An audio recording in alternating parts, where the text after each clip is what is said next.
is Scott Schilling. And I want to tell you a story. So Scott is one of those people, and you meet certain people in your life. And this isn't your normal introduction, but there's people in your life that are givers. They're people, you know, his topic today is 7 steps to leadership legacy. And I will tell you, as a leader, we're all leaders. You know, and Scott does a talk on sales, and he'll say, how many people are in sales? That's usually a question a sales training person does. Everybody in the room should raise their hand, right? By the same token, if you really are honest with yourself, we're all leaders. There are people following us. If you look around, there are people that are doing it. Scott is a leader. He's a consummate leader. He is somebody who is present in the moment and is willing to give first, with the possibility that maybe nothing come out of it. But the reality of it is that's what leaders do. Leaders eat last. Leaders pretty much give first. And I always said leaders take the blame and give the credit. That's a true leader. So Scott is that example. When I first met Scott, we were at a conference together, and a guy by the name of Neil Gupta came up to me, and he said, "You're doing these trainings." And actually, Neil was speaking to me for me over at Richardson Plano Networkers, and he said, "Have you ever met Scott Schilling?" And I said, "No, can't say that I have. Name kind of sounds familiar, but this is a guy that's written a number of books. He's spoken to thousands of people. I mean, this guy is somebody that I should know." But at that point, to be honest, I didn't know him. And so I said, "Hey, good. Hey, nice to meet you, Scott. I meet people all the time." And I said, "Oh, by the way, I've got an opening like next Friday. Could you come speak to Richardson Plano Networkers?" Randy laughs because he knows I'm always looking for people. To do 48 a year, you've got to find somebody, and you want new people. So Scott came over. He said, "Sure." I'm thinking this guy, you know, after Anil talked, he's real busy and everything. And he was there the next week, and he did a phenomenal job of really helping a lot of the people in the room. And that's the key, is that you always are on, you're always giving. And if I can say anything about this guy who's written multiple books, who's talked in front of thousands of audiences, is he is a true leader because he is a giver, and he doesn't worry about whether he ever gets it back. And I just really, I'm thankful for Scott, and thankful for the opportunity to introduce him. Let's all welcome Scott Schilling. Is that okay? That means you're not I didn't embarrass you. No, Okay. that was awesome. Thank you, I appreciate the opportunity, and actually, as a sales trainer, a lot of times people say, you know, you come into groups and you, even though I could train on sales and marketing and business growth and those things for a week straight, you know, as Randy and I were talking today, he said, "So you're going to teach us sales today?" I said, "No, I'm really not." And he said, "Oh, why?"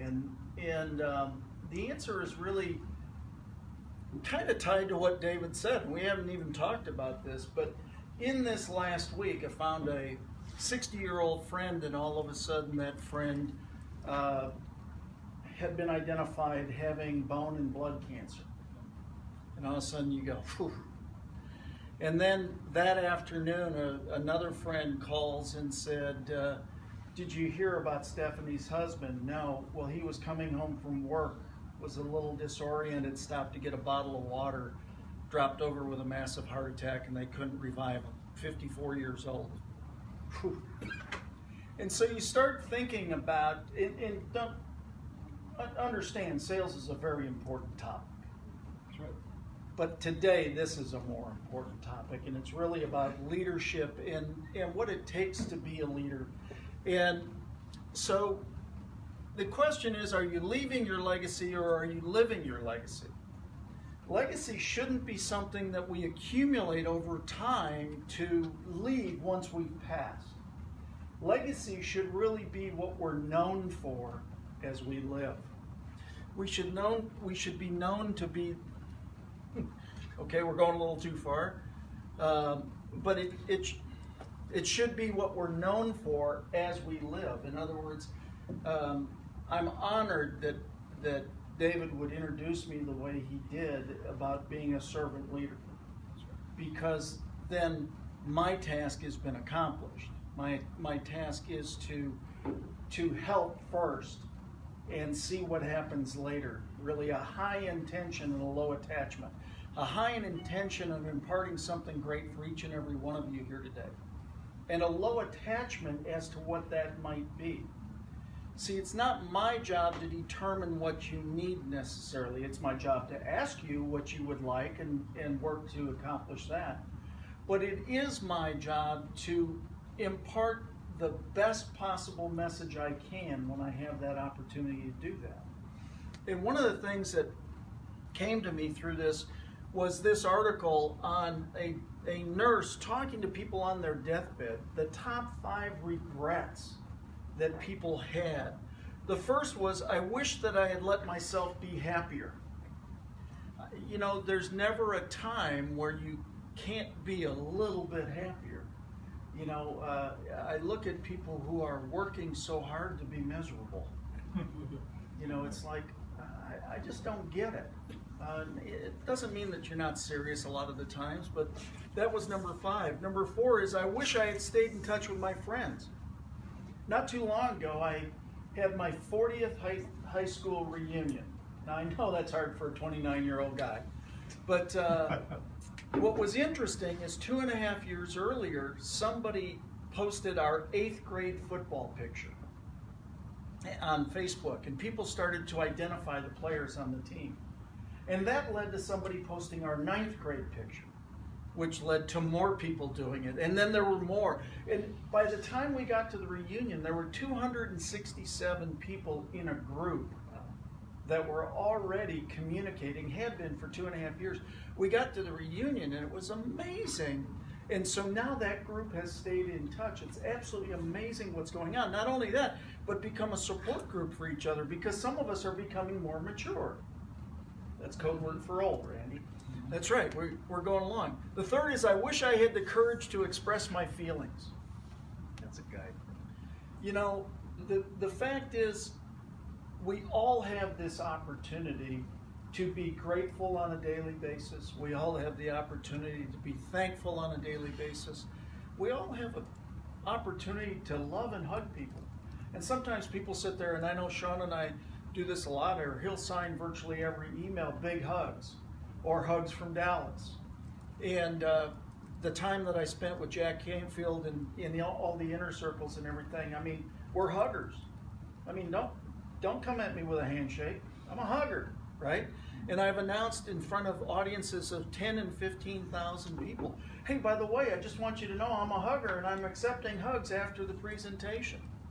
It's amazing what that does for the other people.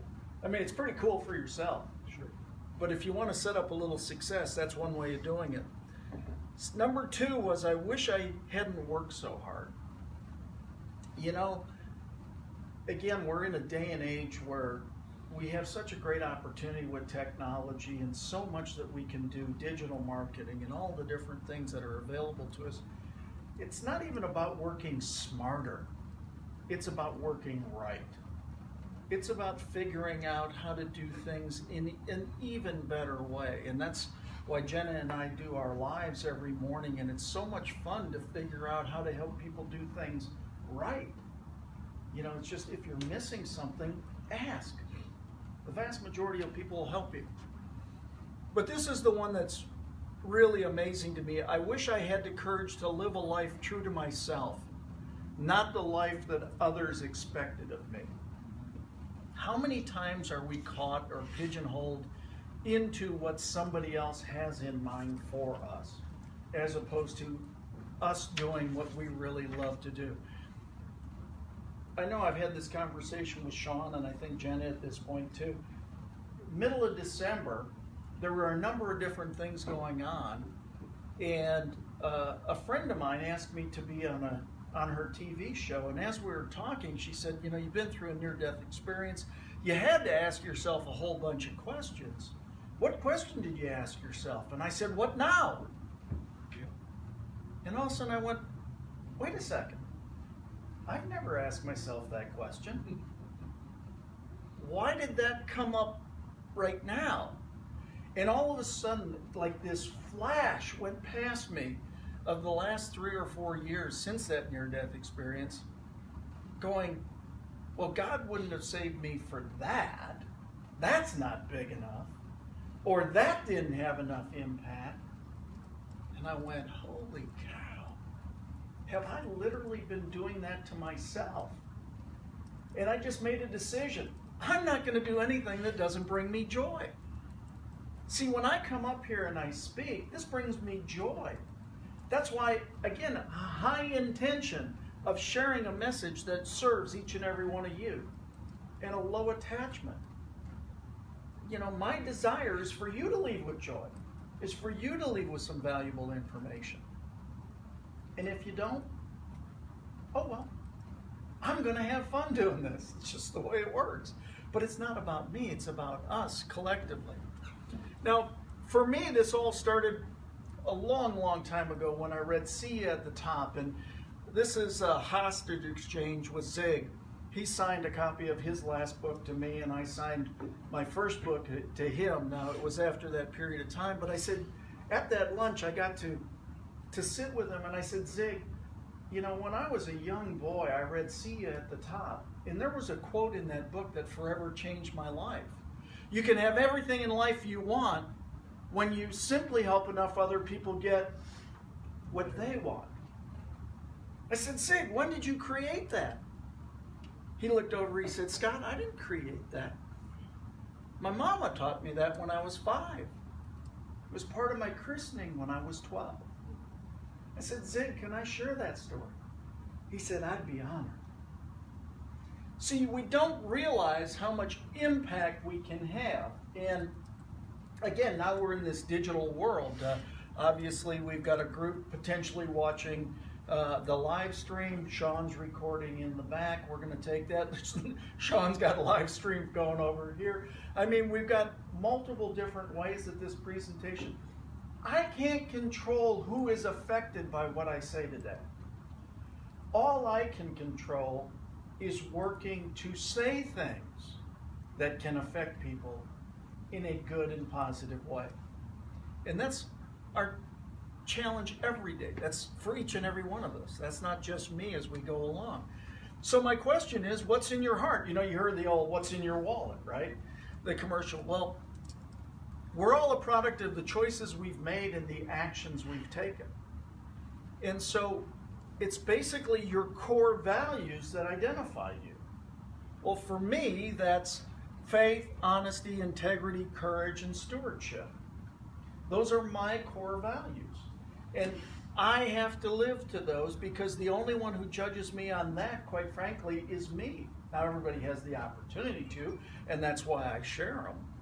But if we look at those, faith is belief in higher source, and I'm going to get into that in a second. Whatever that higher source is to you, that is not my job. My job is to believe what I believe. It is your job to believe what you believe. But I encourage you to believe. That's actually my job, is to encourage you to believe. The second is honesty, being upright and fair in all actions in life. You know, treat people with dignity, honor, respect. It's not that hard. You know, treat people as if they're worthy of being here with you. You know, we're travelers together in this whole process. Integrity, being whole, complete, have soundness of moral character. Are we missing a little bit in our society today? Possibly. Again, I'm not the judge. I'm just asking a question. The point is, integrity comes from the word integer. One. Wholeness. How you do anything is how you do everything. I've been very blessed. I've done well over 2,500 live events, speaking to probably close to 1 million people live. Do you ever see the on-stage persona of a speaker and the backstage persona and realize it's not the same person? Unfortunately, I've had that opportunity to see that. One guy has a very large extended family. He had nieces everywhere we went. It was amazing. Some of you will get that later. Then there's courage, right? Courage is not absence of fear. Courage is fighting through the fear. Courage is going through when, you know, it just isn't what you think it is. There's a lot of people who have a lot of courage. I congratulate all our vets and everybody who have given and sacrificed so much for our freedom. And to think that people don't respect that or aren't respecting that is a little aggravating, I gotta tell you. Because we wouldn't have what we have today without their courage. And then the last is stewardship. That's being responsible and overseeing, protecting things. Now, that could be everything from our environment to not littering. I mean, stewardship, it's funny, I haven't always been the best steward of things. And as we get a little more mature, again, code word for old, we figure out that maybe we haven't been the best stewards of certain areas of our lives. Now, here's the good news. As long as we're breathing, we can make a difference and we can make a change. And so I'm working to be a far better steward of some of those areas today. And again, the encouragement that other people do the same as we go along. My mission was stated way back in 2003 as I wrote my first book, but it's basically multifaceted. Create a community of over 1 million people that have a desire to lift each other up, that have a desire to support each other, to do that spiritually, personally, professionally, financially, to create enough influence where I can cause over $100 million in charitable giving, and that I can positively impact 1 billion or more lives on the planet. Now, I was doing a radio show not long ago, and somebody said, well, that's kind of crazy. I said, so you're saying that Mark Zuckerberg is better than I am? And he said, well, what do you mean by that? I said, well, 500 million people a day come to Facebook. That was just an idea he had. It was created, and that's where it's gone to. Well, if he could do that, I could potentially do that. See, he said, well, you're being kind of flip about all this. I said, well, 1 billion's only 1 out of 7. That's not that big a deal. I mean, I'm not doing that well at 1 out of 7. Again, you're being flip. I said, well, what if I'm terrible at it and I hit 100 million? What if I'm not good at it at all and I hit 10 million? What if I'm really bad at it and I only touch 1 million lives? Would that be okay? He said, you're serious about this, aren't you? I go, well, why wouldn't I be? There's no limit unless I create that limit. Henry Ford said in 1939, think you can, think you can't. Right. You're right either way. That's right. The fact is, the only limitation rests within your mind. If we feel that we can do this, we're working to do some pretty big things these days. People are saying, well, you haven't accomplished it. Well, these days aren't over. We're working at it every day. We keep on going. The 7 steps to living your legacy really come in an acronym, Harmony. Now, I'm an acronym guy, and the reason I use acronyms is because if you remember the acronym, the chances are you might remember the lesson along the way. And so I really truly believe that this is across all 7 areas of life with harmony. So what's the H? The H stands for honor your higher source. For me, that's God and Jesus Christ. For you, it might be Buddha, Allah, Hindi, the universe, whatever you choose to call it, I'm fine with. Again, not my job to convince you what to believe. It is my job to convince you to believe. Now, there's a very interesting definition, and it's confidence in the unseen and assurance of the unknown. Now, that's actually the definition for 2 separate words, fear and faith. The definition of fear is confidence in the unseen, assurance of the unknown. It hasn't happened, but I'm afraid of it. But it's also the definition of faith, confidence in the unseen, assurance of the unknown. None of you would be here without faith. How can I say that? Did you get in a car? Did you drive on these roads? Did you cross the street? Did you stop at a street light? Did somebody else maybe not stop at a street light? Do you understand? You would never be in business without faith. Why can I say that? Because it's confidence in the unseen. Nobody's come into your business. It's assurance of the unknown. Nobody is following you. How do you know? So you must have faith. And faith has three parts. Knowledge of the belief, that's ask. Agreement with the belief, that's believe. And trust in that belief, that's receive. So for those who refer to this as ask, believe, receive, you're right. That's faith. Now, again, what your higher source is, that's up to you. Where do you believe that that message comes from? That's up to you. But the point is we have to have knowledge of it, agreement with it, and trust in it as we go along. And then we have to understand that the plan and timing are perfect. Whatever that plan and timing is for you. See, you can't believe that the plan and timing are perfect and this negative event shouldn't have happened. You can believe the negative event shouldn't have happened or the plan and timing is perfect. But you can't believe them both at the same time. So I choose to believe that the plan and timing are perfect. Now, nobody likes negative events. I'm not trying to convince you to like those. What I'm saying is they've been put there for your good. They've been put there to educate you, to help you along the way. The A stands for align yourself professionally. This is your career.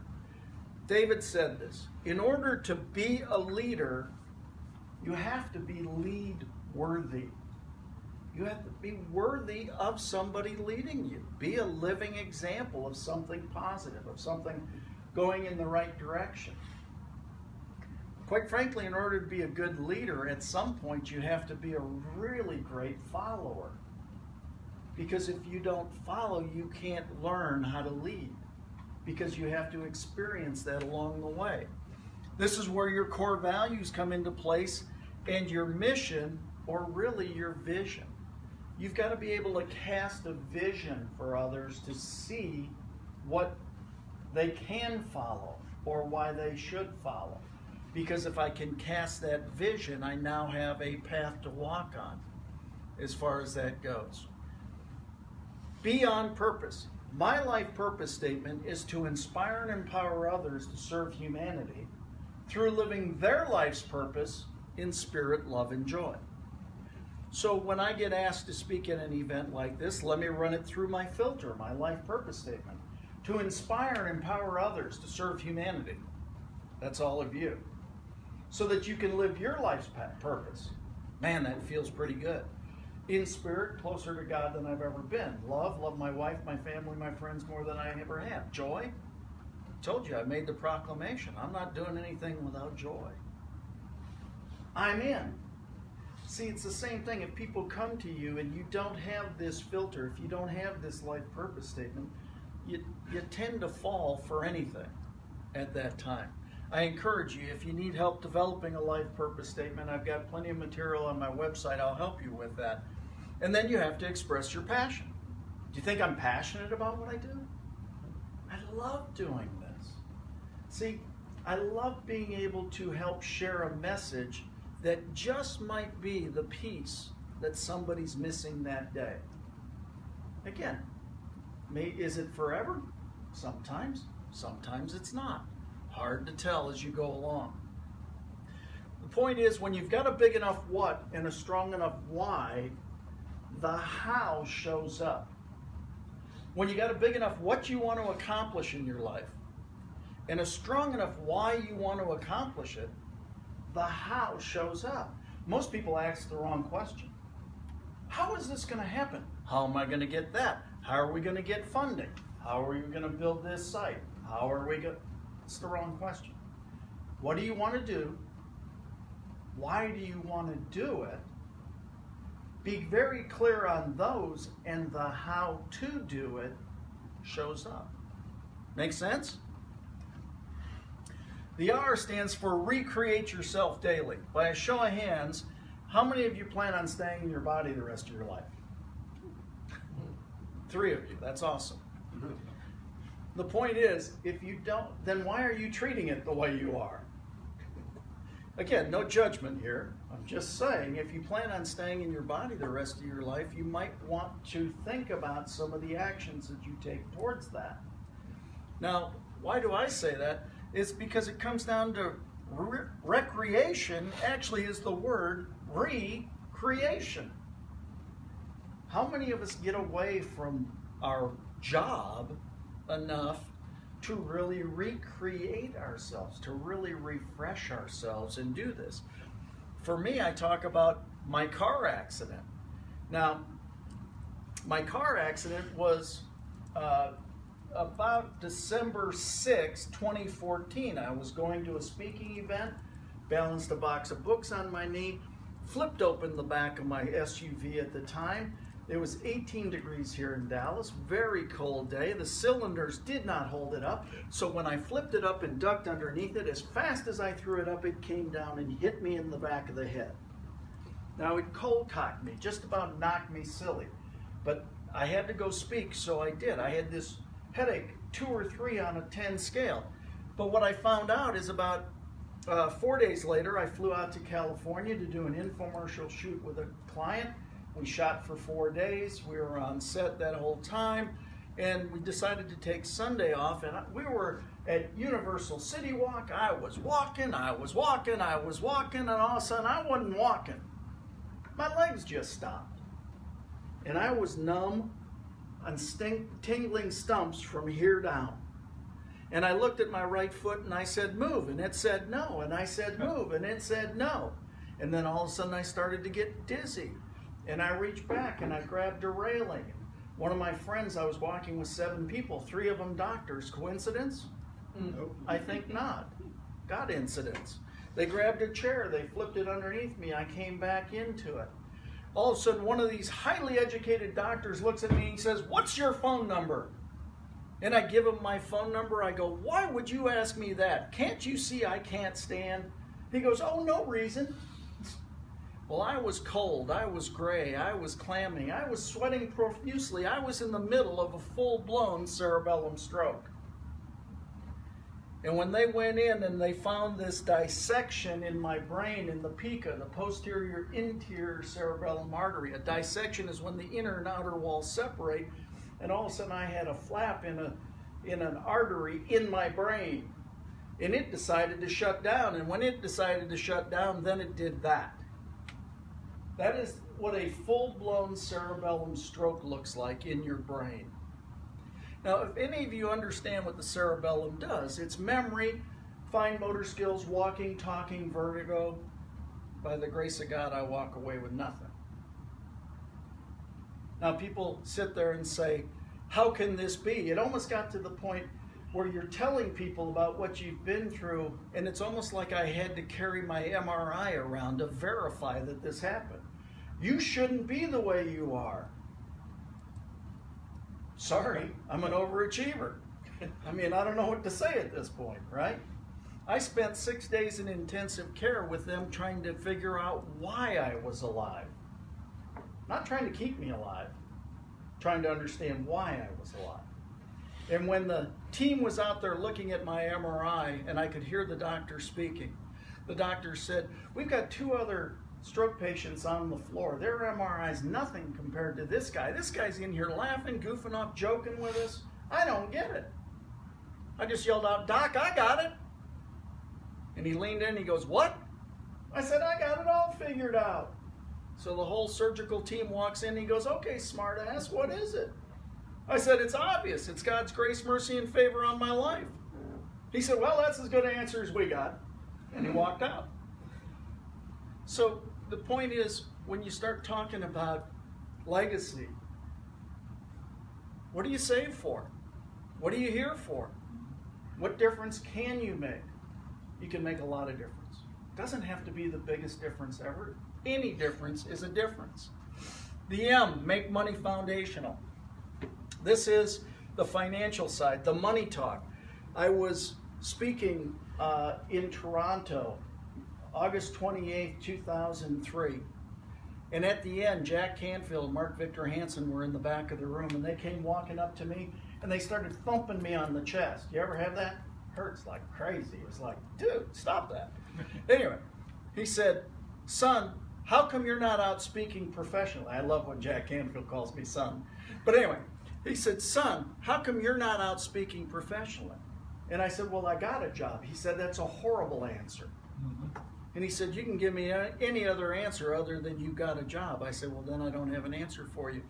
He said, quite frankly, God's given you talents and capabilities that he hasn't shared with everybody else. And when you're not using those talents and capabilities, you're robbing humanity. You're cheating humanity. You're being selfish.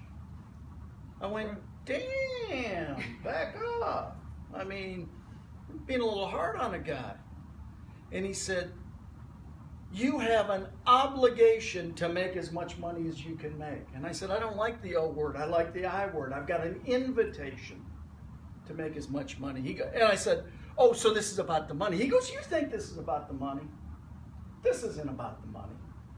This is about the two things that come with money.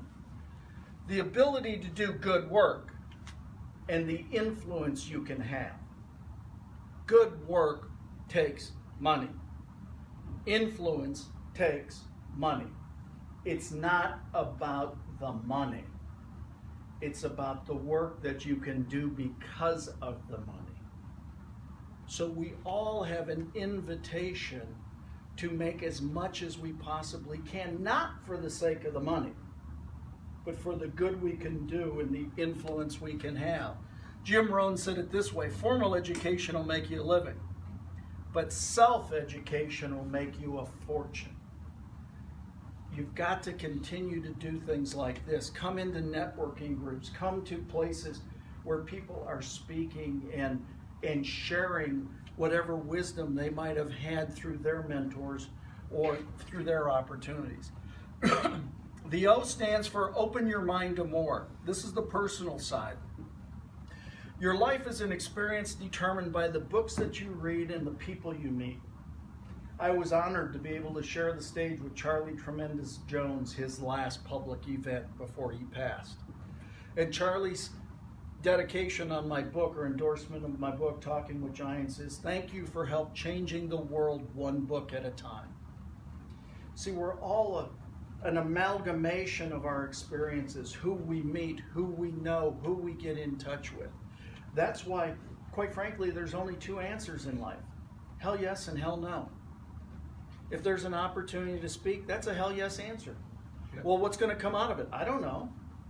That's not the point is we need to offer up when we have the opportunity to offer up, when we can help. Basically, you got to dedicate yourself to CANI, constant, never-ending personal improvement. You got to keep on reading. There's new information. There's great masters that have come before us, but there are still far more people that are learning. I learn every day. I was talking to one of my coaching clients one day. I said, let me ask you a question. Can a 7-year-old mentor a 10-year-old? No, that's not possible. I said, so a 7-year-old doesn't know something a 10-year-old needs to know? He said, well, I didn't say that. And I said, well, in essence, you did. Can a 7-year-old mentor a 10-year-old? Yes. Can a 10-year-old mentor a 7-year-old? Yes. Can a 7-year-old mentor a 60-year-old? Yes. The point is, there's so much fighting right now, these dang millennials. Oh my God. Why'd they come? I can give you the reason. You caused it. The question is, are you embracing them and sharing the wisdom that you've had from the years? If you take a boomer with the wisdom who's taken the butt kicking in life, with the millennial who wants to serve more in life but doesn't want the butt kicking, don't be mad at them because they don't want to get their butt kicked. They just figured it out sooner. It's just what we were accustomed to. They figured out they don't have to do that. Well, why not match up and share that wisdom down to the millennials? Ask yourself these 5 questions in every situation, and you can turn anything into a positive. What's the lesson? What's the gift? What did I do to create it? How can I modify it next time to make it better? And how will this serve me the rest of my life? So even though I had this massive cerebellum stroke and I was very blessed to come through it the way I've come through it, what's the lesson? When you get hit in the head and you have a headache for 8 days, that's not normal. Go get checked out. What's the gift? I'm still here. What did you do to create it? Well, I probably wasn't as careful flipping open the back of my SUV as I should have been. I wasn't as cautious. How would you modify it next time? Sell the car. Get a different car. I got rid of it immediately. I don't keep any car that attacks me. How is this going to serve me the rest of my life? Sharing the story. Saying, hey, if you've got a headache for 8 days, even if it's a low-grade headache, that's not normal. Pain is an indication that something is wrong. Right, Rayanne? Possibly wrong. So, the N stands for nurture your relationships. Relationships are not 50-50. They are 100-100. If I go to the river and I see these trees and I take the tops of the trees and I bend them over and I bend this side over and I lash the very top at a 50-50, I have built a bridge. How strong is that bridge? Not very. But if I come all the way over and I come all the way over and I now build it like that and lash it, I can now make it impenetrable. Relationships are 100-100.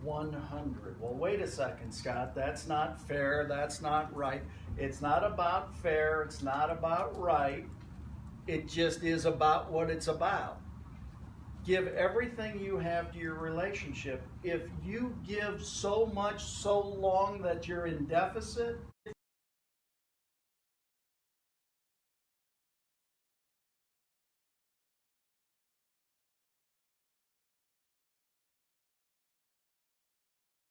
receiving.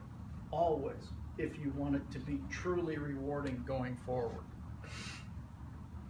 To help, Dr. Gary Chapman has created 2 great books. The first is The 5 Love Languages: Words of Affirmation, Quality Time, Receiving Gifts, Acts of Service, Physical Touch.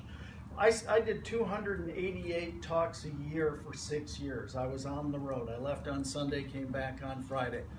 I would call Peggy 3 or 4 times a day to let her know how much I loved her. I would send her flowers from the road once a week. As soon as I got home, I would do the honey.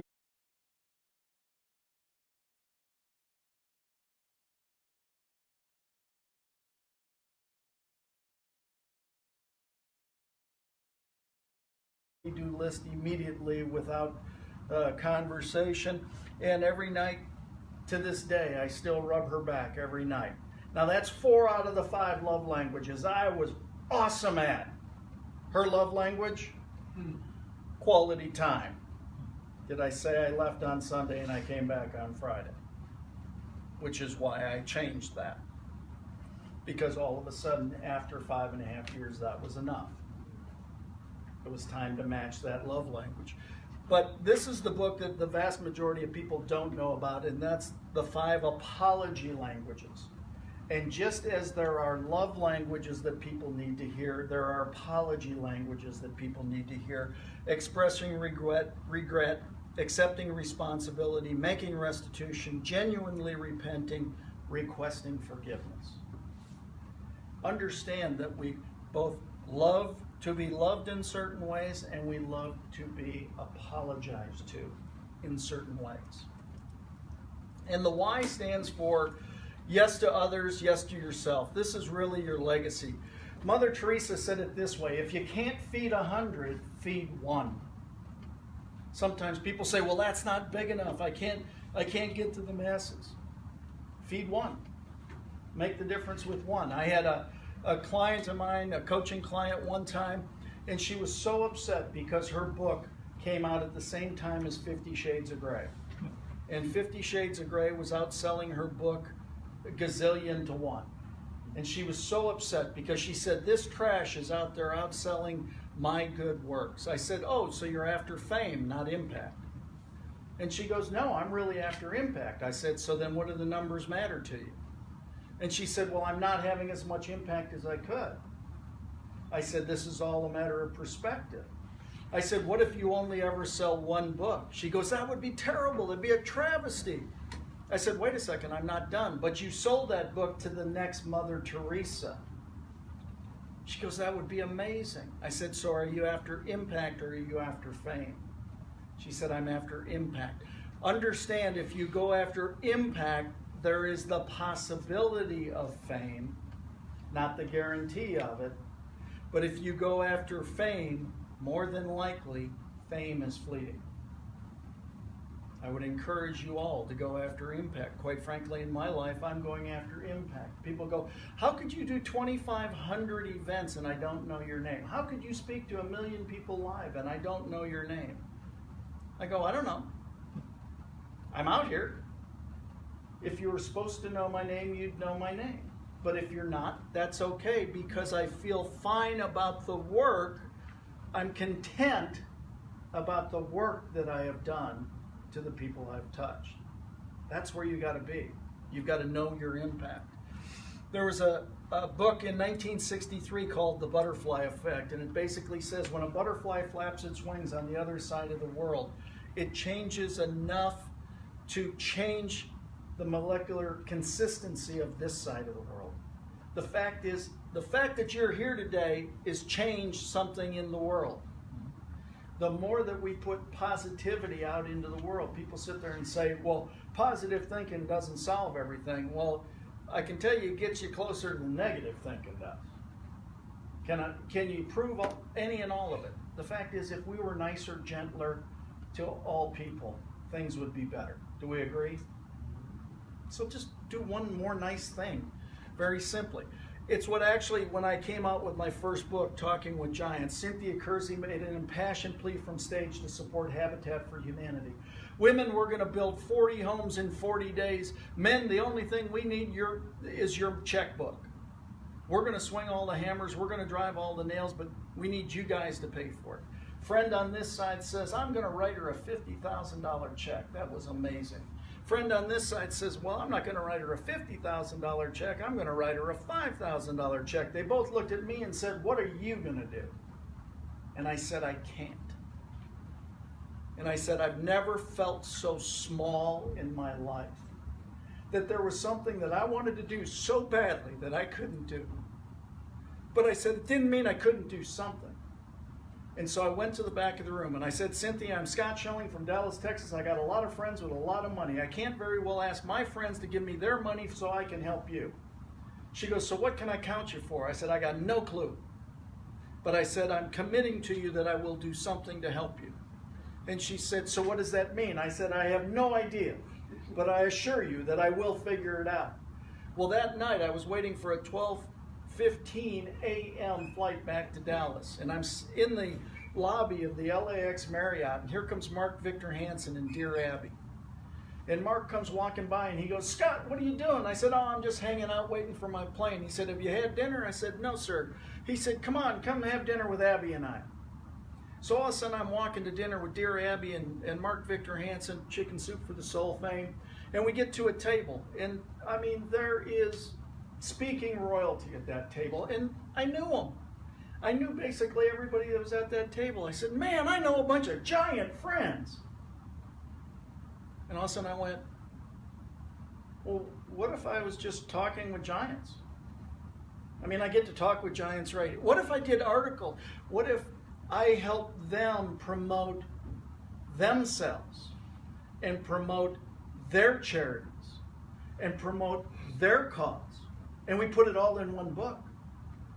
And so I wrote a book that details Jack Canfield, Mark Victor Hansen, Harv Eker, Cynthia Kersey. She caused it. She had to be in the book. A buddy of mine who's the CEO of Kimberly-Clark. There's 21 charities tied to that book. The money from that book has gone to those charities ever since. See, I couldn't write a check. It didn't mean I couldn't do something. In fact, if you want a free download of the book, just go to twgfreegift.com and you can download the book free. That's why Sean and I have come up with the U+1 lifestyle travel savings passports. We now use these travel savings passports to raise money for good deeds. We had a meeting with the Multiple Sclerosis Society yesterday. We're looking to raise money for churches and for charities and for different things.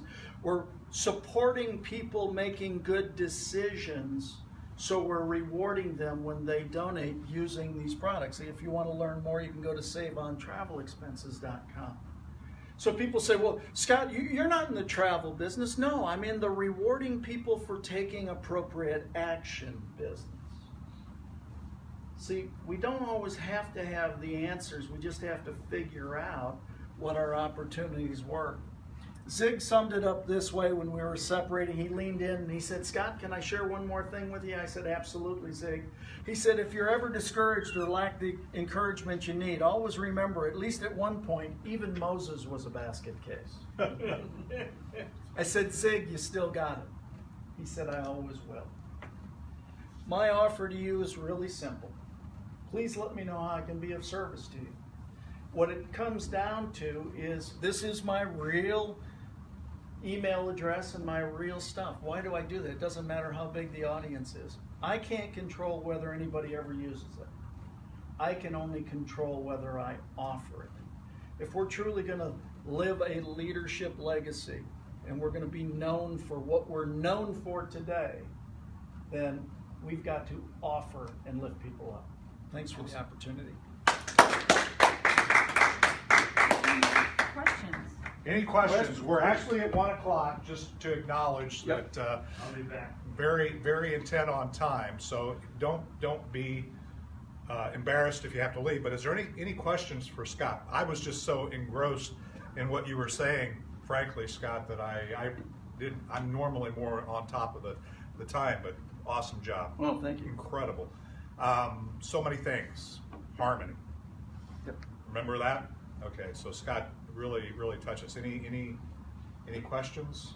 Well, thanks for the opportunity. Thank you. My pleasure. Appreciate it. I would hug you, but we're on Yeah. different levels, so I thought that might be kind of weird. Hugging me around the waist. Jenna, do you have anything you'd like to share? Okay, well, anyway, thank you to the Facebook Live audience. Any acknowledgments? Anybody?